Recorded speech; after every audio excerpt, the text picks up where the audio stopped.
This is Fountain Pendulum. I have an assortment of Ferris wheel press modern antiques collection.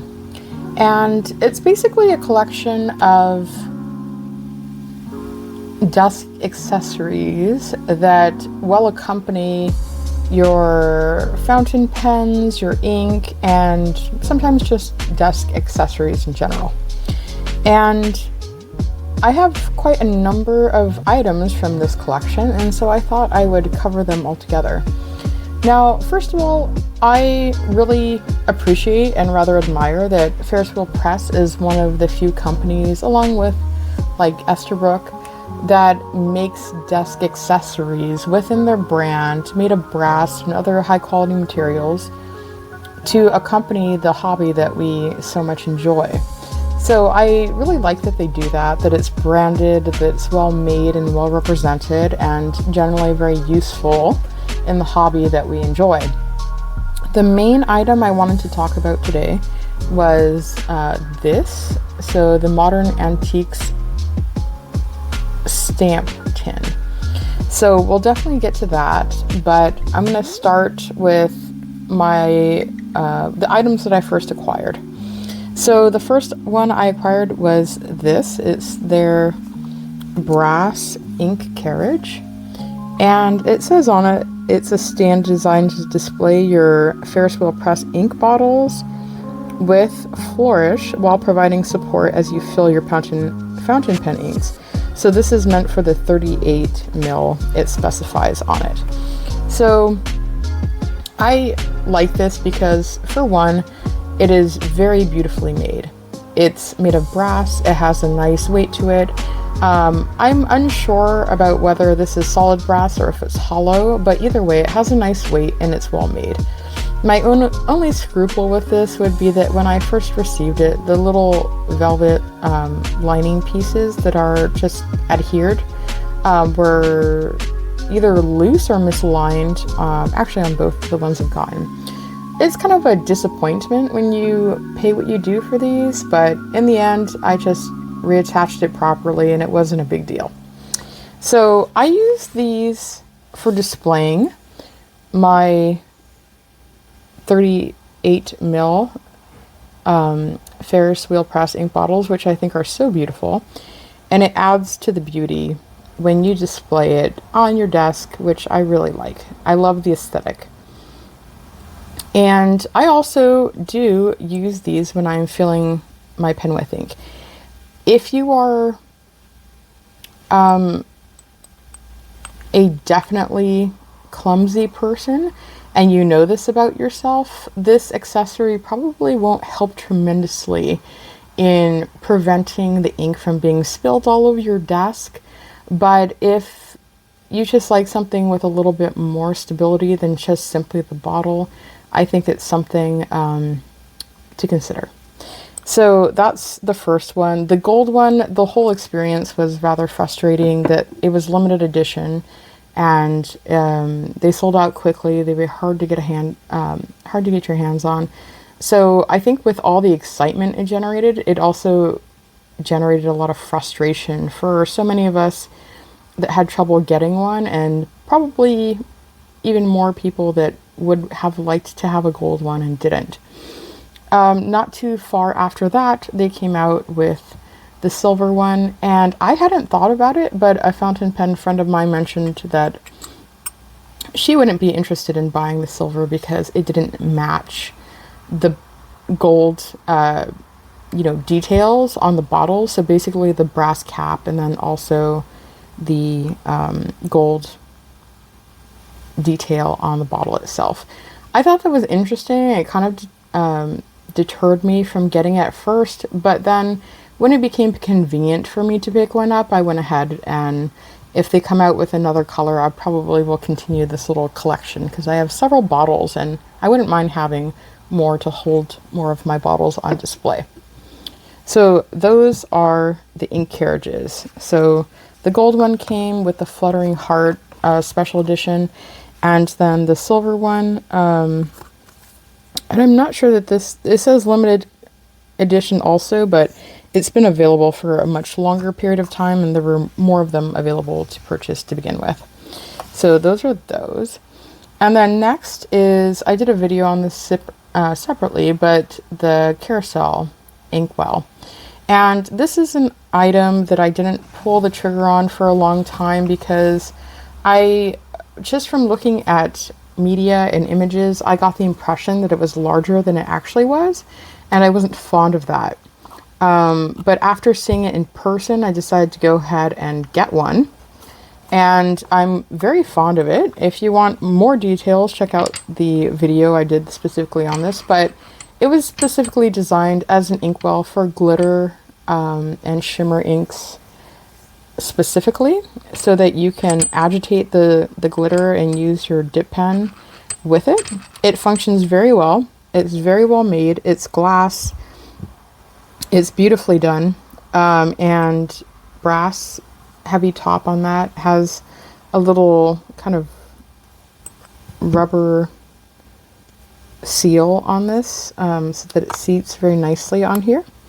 And they just came out with another one that's the I think the difference is that the top is shiny, if I'm not mistaken. So this is like a brushed look, and the other one is more like buffed, or if I'm incorrect about that, feel free to correct me in the comments, but that was my understanding of it. So I've been really happy with this. I think it's really nifty. I think it's great for the design that they came up with. Okay, so now we get to the main item I wanted to chat about.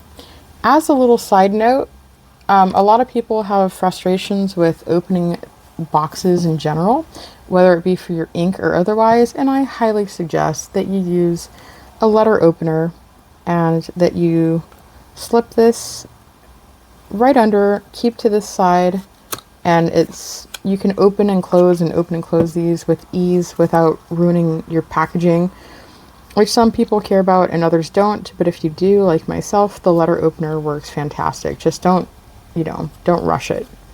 So this came out not very long ago, but was originally made exclusively for those that are part of the loyalty program, and you can use points to buy it. So it's a stamp tin. And the impression they gave, or perhaps that they even stated, was that these would be available for sale after. I didn't follow up with that because I had already acquired mine, but I wanted to talk about this because I think it's a very cute idea in line with the aesthetic of Ferris wheel press items in general. The package is beautiful, like always. And it says, enameled antique brass. Delve into a collection of vintage marvels unearthed by the esteemed explorer Juniper Moss. I'm assuming that's this owl. Invite these handmade treasures to bring the charm and enchantment from a forgotten era to your everyday moments. I actually like collecting stamps, so I thought either stamp stickers or stamps in general, this would be a cute little tin. Okay, so I guess this becomes a little bit of a review about it. First of all, I wasn't terribly fond of like the little character in front, but in general, I think the aesthetic is cute. And I had the points and I was like, okay, well, I like it, so I'll go ahead and grab it. And here's the first issue I have with it. Compared to the beautiful quality of brass that is finished impeccably on their other items, on everything else, the brass is finished beautifully. It's smooth. It has very little imperfections to it. I'm expecting the same caliber of quality on this item. And the first thing I noticed was this looked kind of funny. It says enameled on the box, and then it comes to find out that this little design that's on the cover is indeed a sticker. A sticker sticked on to the cover of this all the way around. And I wouldn't recommend picking at it too much because it's obviously getting worse. But I'm kind of minded, perhaps after I do this video, that I might just take the whole thing off, because I don't like the idea of having a sticker on my tin box. It's not nice quality, and it looks like it's just clear, or not clear, but plain white, like white enamel underneath. It might look worse after I take it off. We don't know. But you can see on the rest of the brass that there are scratches. It's not super high polished like the rest of their items. You could say it's more rustic or unfinished, I suppose. So those are my first impressions. Then we open it. Inside, the quality of what they are describing as enamel, which actually I'm not sure. I'm familiar with enamel on like Dutch ovens and things like that, but I'm not impressed with the quality of the enamel. It's unevenly coated. You can see on the corners and things like that.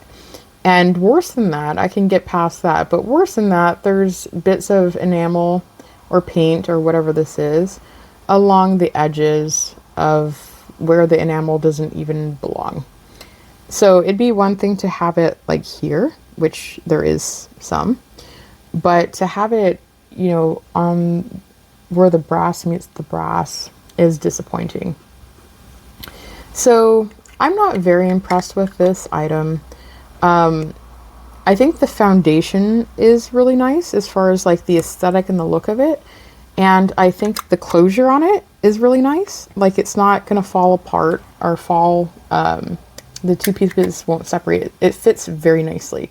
So I think the machining of that and the design of the shape and all that, and I love the stamp that they have on the back. But as far as all the details go, if they weren't going to go through with, you know, doing something higher end on this end, they should have just done a design like this with the Ferris wheel press logo on the cover and skipped all this, because the fact that it's just a sticker that's stuck on there just really doesn't do it for me. It takes this item that's supposed to be expensive feeling and just kind of knocks it down a bunch. I could have gotten past all these scuffs and scratches, which are disappointing, but you know, I can go the rustic route on that, I suppose. And even the enamel I could get over, like the unsatisfactory quality of that, but the sticker, I just can't do it. So if I had purchased this item and not just acquired it with points, which you could say that your points are worth money, so in effect you did purchase it, but I probably would be inclined to, like if I went to a store and saw it in person, I would have known that it was a sticker, possibly, but you know, in my opinion, it's kind of return worthy. Now, having bought it with points and being really willing to do, you know, a review on it, I won't be returning it. I don't anticipate doing that, but it's just kind of a letdown. Again, compared to all the rest of their very finely made items, this is a disappointment for sure. So I hope that they continue offering these desk accessories. I love the Modern Antiques collection, but this doesn't cut it for me, and I don't think it does a good service to their brand for how good quality their items have been. I haven't personally tried their leather goods or their fountain pens. It's not really of interest to me, but from their inks and the rest of the modern antiques collections that they have, this just really doesn't do it for me. Recently also they came out with another tin that's round. I'll insert a photo or at least link to it if possible. But from the pictures, I anticipate it's the same situation. It's round and perhaps a little bit larger, but it looks like it's the same approach to this item. So yeah, hopefully that was interesting and helps you make some decisions if you're interested in any of these items, what might be helpful for you or enjoyable in your desk accessories. I'll thank you so much for watching, and I'll see you on a future video. It's all up to you now. Enjoy your desk accessories.